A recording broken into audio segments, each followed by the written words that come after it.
Saturday morning, I got up, got out in the shop, and got to working on the Outfit 327 and got everything ready. We had that thing fired up and running, as you could see. Well, we started to have problems here and there. That's what happens when you use used equipment. And parts, because sometimes those parts are used and taken off and sold for a reason. Well, we're starting to find a few of those parts that had problems, but it had a stripped out bolt in the intake. It was causing a vacuum leak. So we changed over and put this old Chevy bow tie intake on this motor. It's what I'd originally planned to put on this motor to start with, but I wanted something lighter, so that's why I went with the little Edelbrock intake. We put it all back together, got this thing fired up and running, and runs pretty good. But we found another problem. As you can see here in the floor, there's oil everywhere. This thing had got a leak blowing oil out the front of the oil pan. As I was trying to get a video right here, as you could see, and I was trying to get in here to where I could see real good, the gasket between the oil pan and the timing cover right there was the wrong gasket. As many of you know, they put two of them in a rebuild kit, and yeah, I put the wrong one in. Hey, chalk that one up for another time of experience. But we got the motor pulled back out and did a little redneck ingenuity on some brake cleaner to get this thing cleaned up. We only had one can left in the shop, and it had the nozzle broke off from it. So we had to make do with what we had, but it worked, and we got it all cleaned up. And right here is where I'll show you where the gasket was supposed to be. Many of you already know that, but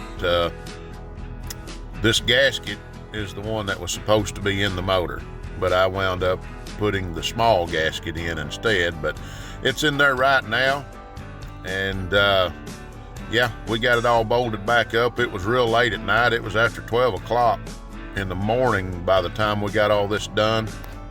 We wound up shutting things down for the night. Come back Monday afternoon. We've got our oil going back in the motor.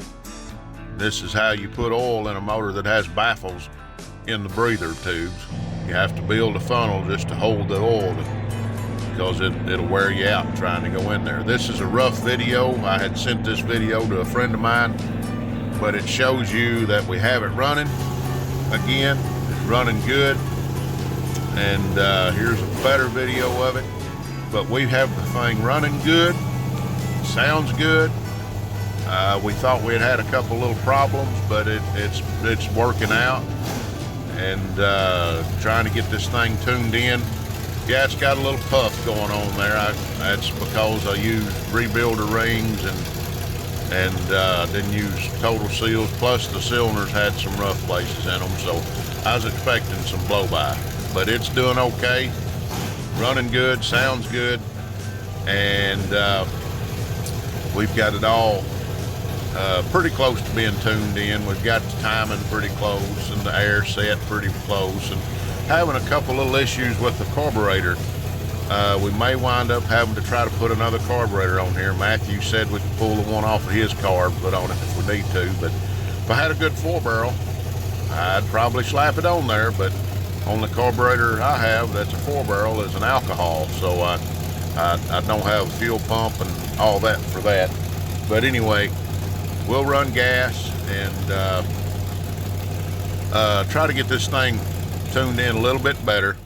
But we started putting the body back on this thing. Now we're getting close.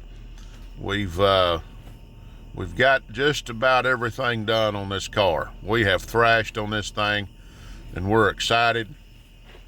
We're working on the nose. We'll be working on that tonight, which is Tuesday night, and we'll see if we can't get this thing all together and done. So like, share, and subscribe, guys. We'll see you later.